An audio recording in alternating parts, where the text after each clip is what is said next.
Good morning, everybody. It's Dr. Rick Wallace here, hanging out in the lab. It's been up for a while today. I actually went out for a little walk, jog, trying to get back to my full physical capacity. Still have a ways to go, but I'm feeling good. My mind, my heart, my spirit is filled with anticipation of what lies ahead for me, my family, my businesses, and for my people. Let me drop something on you this morning as many of you get up preparing to head to your places of worship, church, whatever. As many of you know, I'm not one person to tell anybody how they need to relate to the divine, how they need to measure and capacitate their faith and facilitate their faith. But I hope that whatever you're doing is being done and measured in a manner that is empowering and not limiting. And with that being said, I want to talk to you about something that I think is extremely important. When I observe posts on social media, one thing social media has done for someone like me who is a behavioral specialist, what it has done for me, it has made my research so much more easier. Man, I can set up and put out surveys. Nobody knows it's me putting them out. They answer them. But more importantly, I can just observe my news feed. Or I can go on Twitter and observe my news feed on Twitter. And I can see so much. I can get inside of the minds of so many people. I don't think the vast majority of you really understand just how easy it is for someone, and it doesn't have to be someone that's professionally or academically trained. It could just be someone that's very good at measuring and understanding people, and they can look at you and tell where you're at in your life, what you're going through in your life, your buttons, your weaknesses, your vulnerabilities. And a lot of you have come into relationships on social media that have not been conducive to your mental health, your physical health, your financial health, because you were easy targets, because you share a lot of stuff on social media that you shouldn't. This is not the place to air out where you're at in your relationship or what you're going through in your relationship. This is not the place to air out how you feel at a certain point all the time, because you're in the midst of predators. You're in the midst of people who wish you nothing but pain and suffering. And when you get on social media and you get to airing out everything, you're searching for something and you're looking for something, but you're looking for it in the wrong place, and you're not going to find it out here because this is not the environment. You got to learn how to protect your thing. There are certain things you share, that the certain things you put out, but what you got to be able to understand is when you share something, understand what you're doing. Anytime you share something, you're opening up yourself and presenting a certain level of vulnerability. The thing is, that level of vulnerability, you have to be aware of whether or not you can capacitate or you can be able to engage what that will bring back to you. There are certain things I share that I know will bring back a certain level of hostility, but I've already determined how I will use the negative energy associated with that hostility and transform that energy and actually use it as motivation and to push me. I never, ever do anything without calculating the risk. I am highly calculative. What looks like something that's just off the cuff, I've measured it. I measure everything I do. Why? Because I want to be sure that when it comes back, I'm ready for it. I don't know how it'll come back all the time, but I know it's coming, and then I know at what point and level it's coming because I set it up. We've got to learn how to think like that. But anyway, one thing that I notice is like when I'm observing social media posts, news feed, and I'm looking at all the things that are out there, one thing I can say is that we have become a nation of professional sufferers. What do I mean by that? I mean, we are always, it's like suffering has become a badge of honor for so many people. It's like you feel like you're in some elevated spiritual state because you're going through something. But suffering isn't the going through of something. Suffering is the mindset that you adopt while you're going through it. Suffering is that helplessness and that wallowing in the moment and the refusing to let it go. It's like almost if I'm going through something and people know I'm going through something, I'm getting a certain amount of attention from people that I don't get any other time. More people weighing in on my post because I'm going through something. I'm getting a bunch of I'm praying for yous and it's going to be okays and all of that. But the truth of the matter is 75% of the people that's saying they praying for you not. 80% of the people that's saying that they pulling for you actually pulling against you. And the thing is, if you're putting it out there, you better be able to accept and deal with the energy that's coming back. While people are saying one thing, the energy that they're putting out that's directed towards you is real, it's powerful, and if you can't counter it, you got a problem. Now, you know, baby, she looks out for me. She don't like some of the things I post because she know when I put it out there, people gonna jump on it. But when I put it out there, I put it out there for them to jump on. I'm a person that's motivated by those that are wishing for my demise. I'm a person that's motivated by people that say I can. I'm a person that's motivated when people are sitting up looking at me and saying, I think he's down this time for the count, and they're counting me out.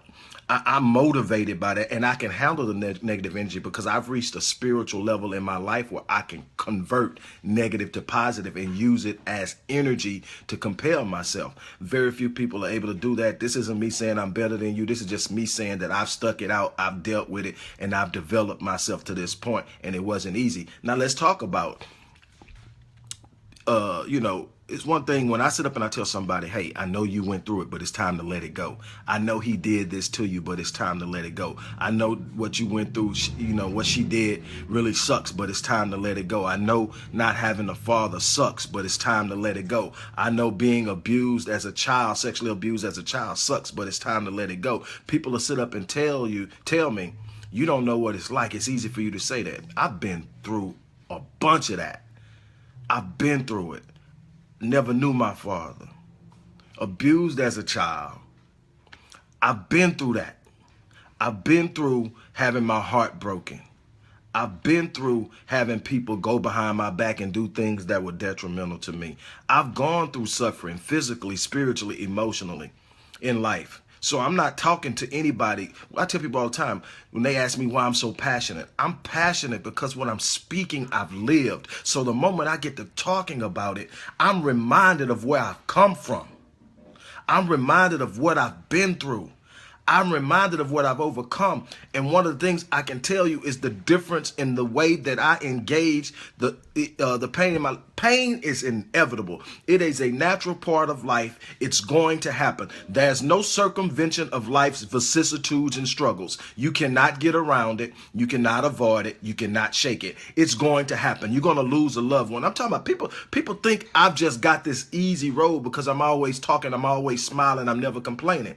Man, in the past 11 years, because it started in 2005, I've buried 2 sisters, a brother-in-law that I've known since my early days, 14, 15 years old.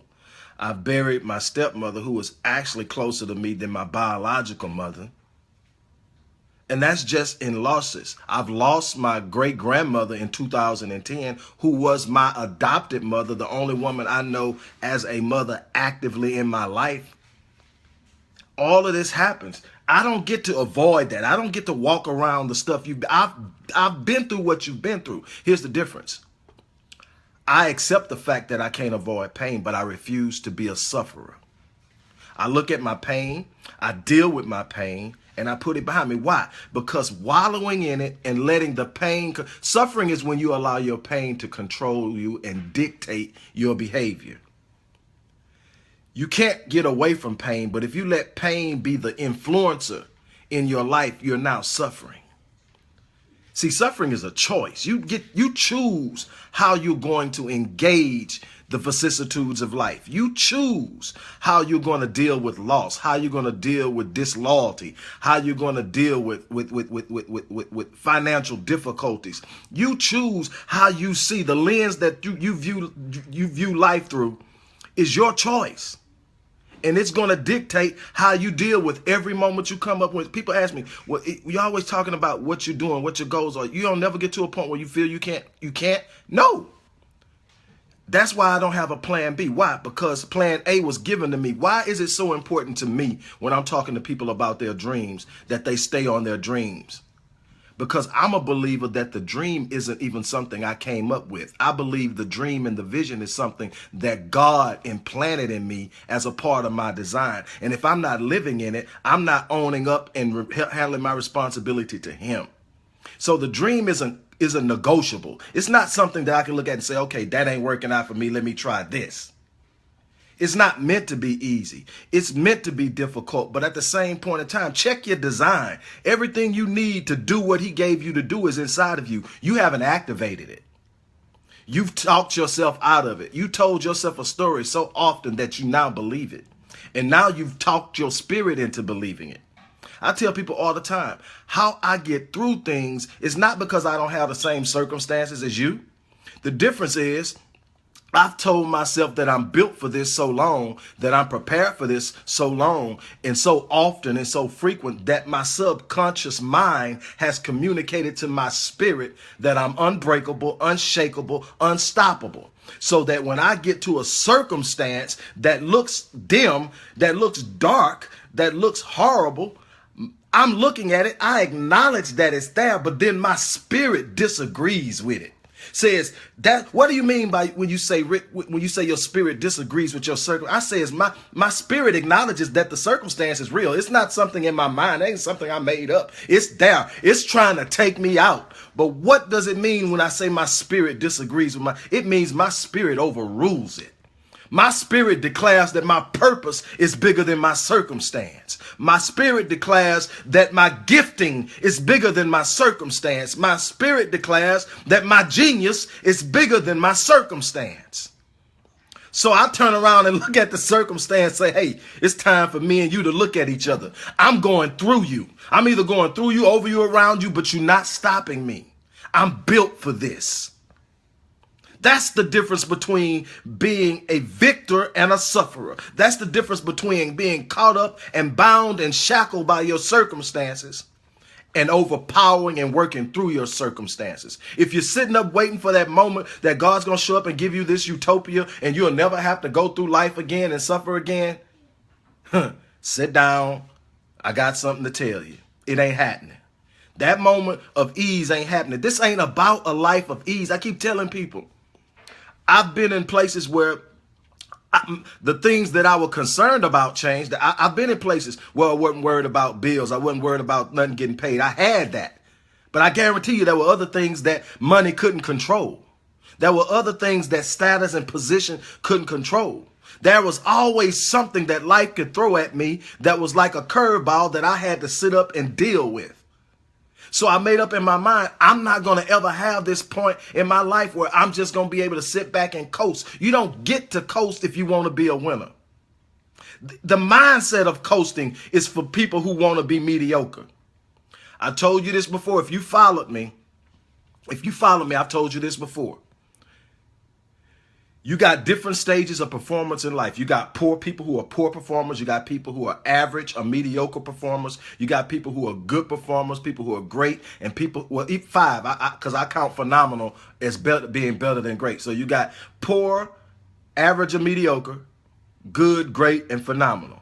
Now, average is a default. If you just show up in the world and just show up and do what people tell you to do, go to work every day and do what you're supposed to do, you'll probably end up being average. When people measure your performance, you'll fit along where most other people are at. Now, to be a poor performer, that actually calls for a number of consecutive poor decisions.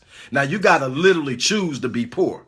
You got to decide that I'm just going to sit up and do some stupid stuff consistently. And then you will become a poor performer. It ain't one decision. You'll overcome one bad decision if you just get up and work every day. But check this out. In order to be good, you got to actually activate good. Good doesn't just happen because you got the gifting and you got the genius. That don't just happen. You got to activate it. You got to look at yourself and say, I'm going to be a little bit better. I'm going to get up earlier than the next person. I'm going to put in a little bit more work. I'm going to do a little bit more research. I know I got a gift. I know what my gift is. I know what my genius is. But instead of just resting on my gift and my genius, I'm going to work on it. I'm going to refine it. I'm going to practice it. I'm going to study other people that do what my gift does and see what they're doing. I'm going to find a way to refine find the gift. I'm going to work on the gift. And there's a part in the Bible that say, he that is faithful over a few things will be made the dominion ruler over many. That's what this is about. God wants people who are good stewards. And the first thing that you have to be a good steward of is the gifts and the geniuses that was implanted into your design. If you're not being a steward of your genius, if you're not being a steward of your gift, then you are failing at your purpose. You're not serving your purpose. You're sitting around trying to make life bend to you without putting in the energy and effort. Now, you can make life come to you in mind. You can make life mine. Don't mean that circumstances ain't coming. Mean that you bigger than the circumstance. And at the end of the day, you're going to end up where you so supposed to be because you're walking in the vision. You're walking in the goals that were given to you. So I'm sitting up telling you that while a part of your life is out of your control, your destiny is not. Your destiny is well within your grasp. Whether you reach the destiny that's associated with your design or not will ultimately be up to you. It's going to be on whether or not you step out beyond your comfort zone, whether you step out and stop listening to those stories you've told yourself in the past. One of the things is a lot of people are judging their capacity to do what they're supposed to be doing in their vision based on their past experiences. Your past experiences are not a dictator of your future accomplishments. Your past experience are reflections of your actions and your decisions. You make new choices every day. When you get up, you make new choices. If you are alive, if you're still breathing, you're here for a reason. Your purpose is still active. If you're breathing, that means you still have an opportunity. If you're 5, 50, 85, if you're still breathing and you haven't gotten it done yet, you can still do it. I don't let this limitation of age, this limitation of background, where you come from or where you live. God planted something inside of you when he designed you.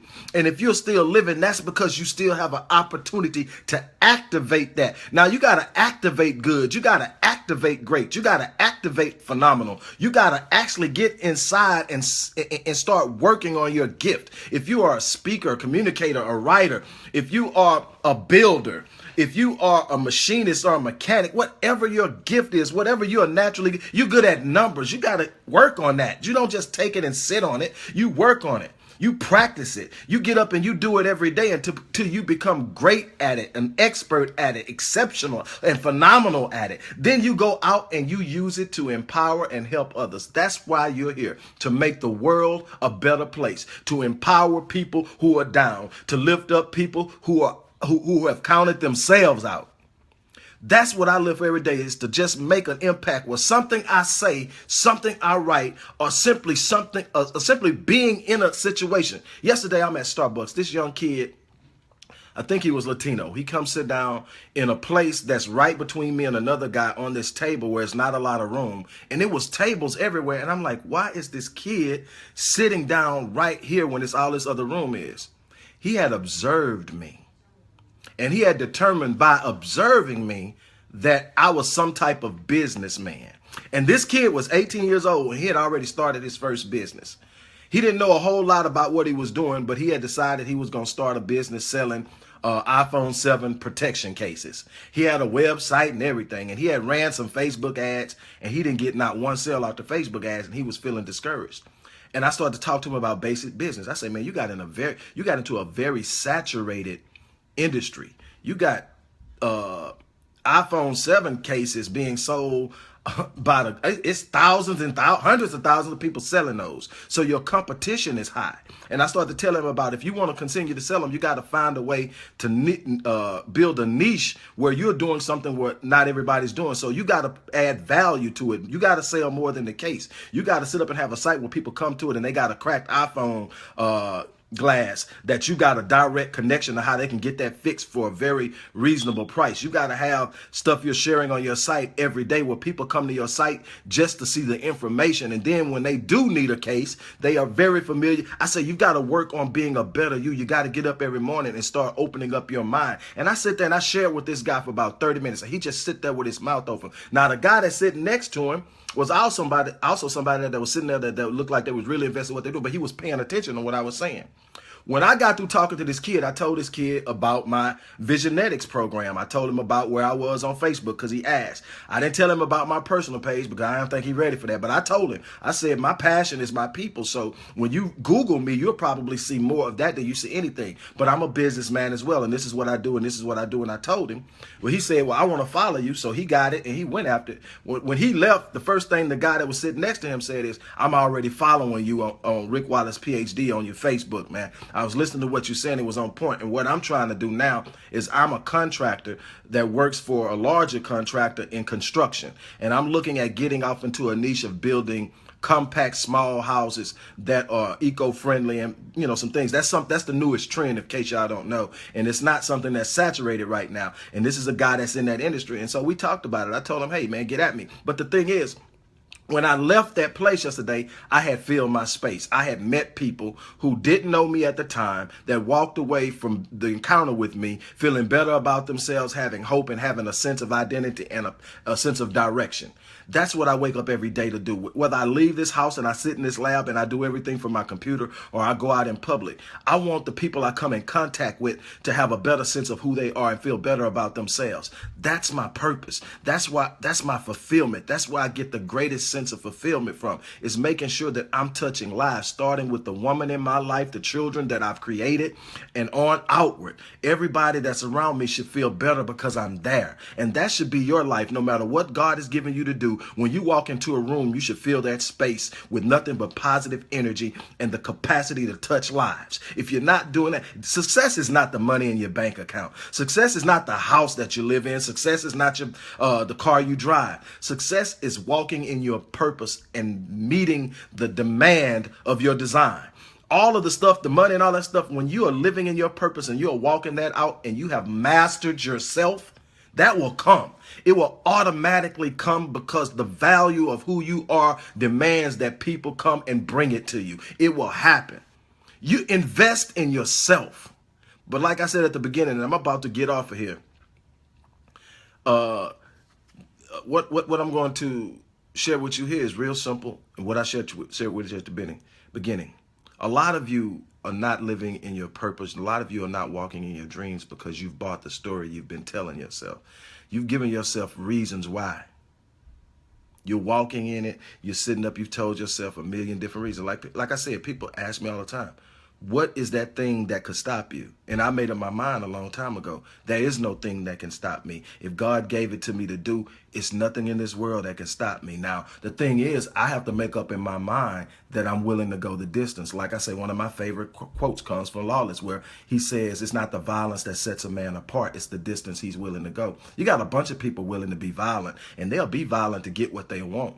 But not all of them are willing to go the distance, meaning that they're willing to put their life on the line with that violence to get what they want. They get to a point where they feel, okay, I no longer have the upper hand with my violence. They find a corner to sit their behind down and chill. You got to be willing to go the distance. There got to be something that drives you, that there's absolutely nothing within the confines of your own value system that you're not willing to do. If your value system says I'm not a thief, then you don't steal from people. If your value system says that I'm not a mistreater or a misuser, you don't go misusing people to get what you want. But everything within your value system, if your value system says that I got to be a grinder and a hard work ethic matters, then you should be grinding.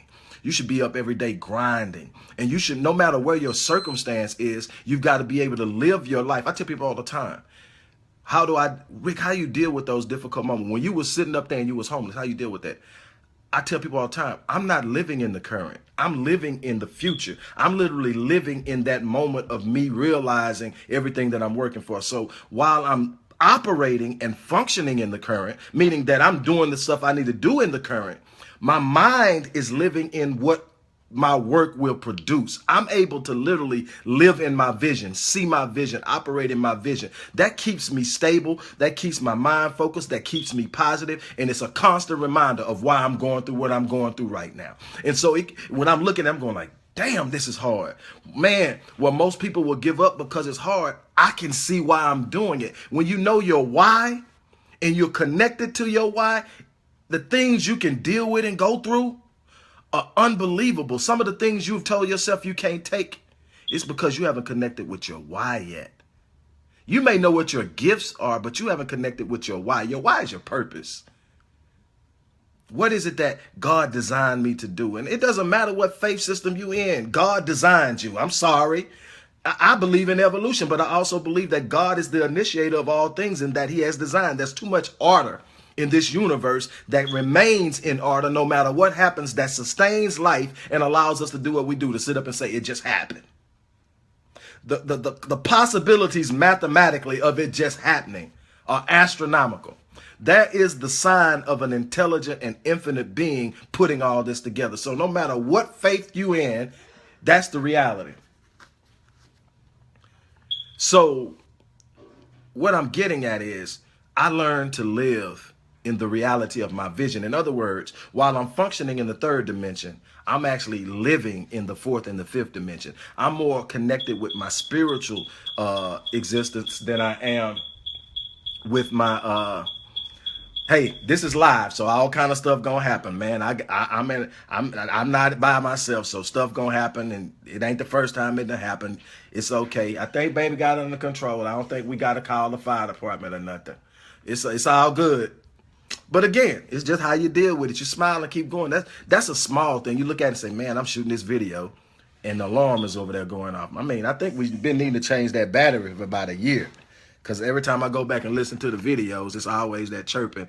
And we always say we're going to do it, man. And we got so much going on, we don't get out there and actually thinking about it when we could actually get the batteries. And it's amazing, but it's still going on. But the thing is, just like that, man, you take things as they come, you process them, and you deal with them. You don't let anything overwhelm you and take you, because you are built for the battle. Your design says you're built for the battle. If you're in this thing, you're in it to win it. And you've got to take on life that way. You can't let life dictate to you what you're going to be, how you're going to be.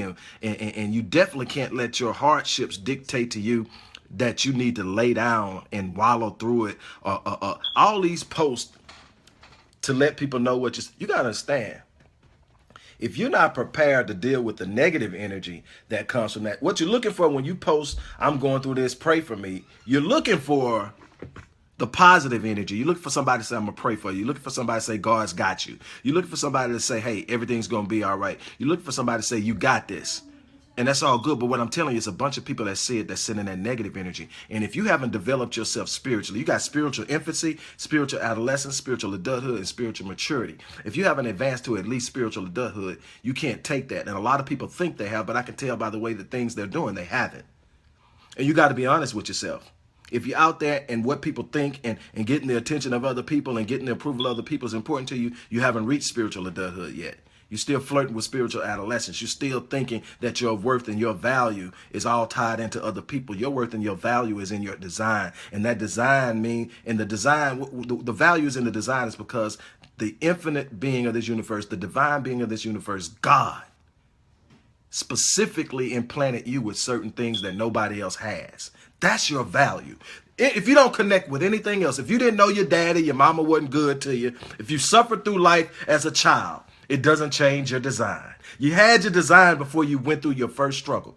You had your design. That meant God had. I mean, if you want, let's talk Bible just for a minute. It says, before I formed you in your mother's womb, I knew you and I ordained you. Purpose, destiny. And then Jeremiah says, but I'm too young. I'm just a youth. He says, do not say I'm just a youth. Did you not hear me? I ordained you. Before you were ever formed in your mother's womb, your purpose was already set. And if I gave you a purpose, I gave you the power. That's what I'm saying. A lot of you are claiming something, but you're not walking in it, because when you claim something, you can't say you got God and God's got you, and you're worried. You function in that spiritual adolescent stage where you know something, you're aware of it, but you haven't started to master it. When you start to master it, you start to understand the power associated with your design. When you start to master it, you actually start running into challenges and smiling. Why? Because you now understand that while this challenge is going to hurt a little bit, there's some pain involved, some discomfort involved. When I finish this challenge, I'm going to be better than I was when I started. That's the power of understanding your design. That's the power of knowing your purpose and your why. As I say, I'm getting off now. Pain is inevitable, but suffering is a choice. Are you ready to let go of the suffering so that you can embrace the power of your design and live life at another level? That's the question. Love all you guys. My goal is to touch lives. My goal is to empower. My goal is to lift. And obviously, I start with my family, my community, my people. But I am a person that believes in touching lives and in lifting people and encouraging people and inspiring people. People should be better when you walk into their life. People should have a feeling of, man, I'm glad I met them. And stop hating people. Stop looking at people and wishing they were where you're at because you're going through something. That negative energy is a seed, and it's coming back to you, and you're going to keep wondering why you're consistently where you're at. Because I'm going to tell you, you know what envy is? Envy is the absence of self-awareness. When you're looking at somebody else and wishing you had what they had, or you wishing what you were them, it means you're not aware of who you are. Envy is the absence of self-awareness. I love you guys. As I always say, I'm going down E. And I'm enjoying every minute of it. I'm going to down E. I'm going to get it. That's just who I am. And I'm going to accomplish everything that I was set on this planet to do. If I haven't, by the time I leave this place, you can be darn well sure of where you'll find me. I'll be on the battlefield fighting for it. I'm out of here. I love each of you guys. Peace.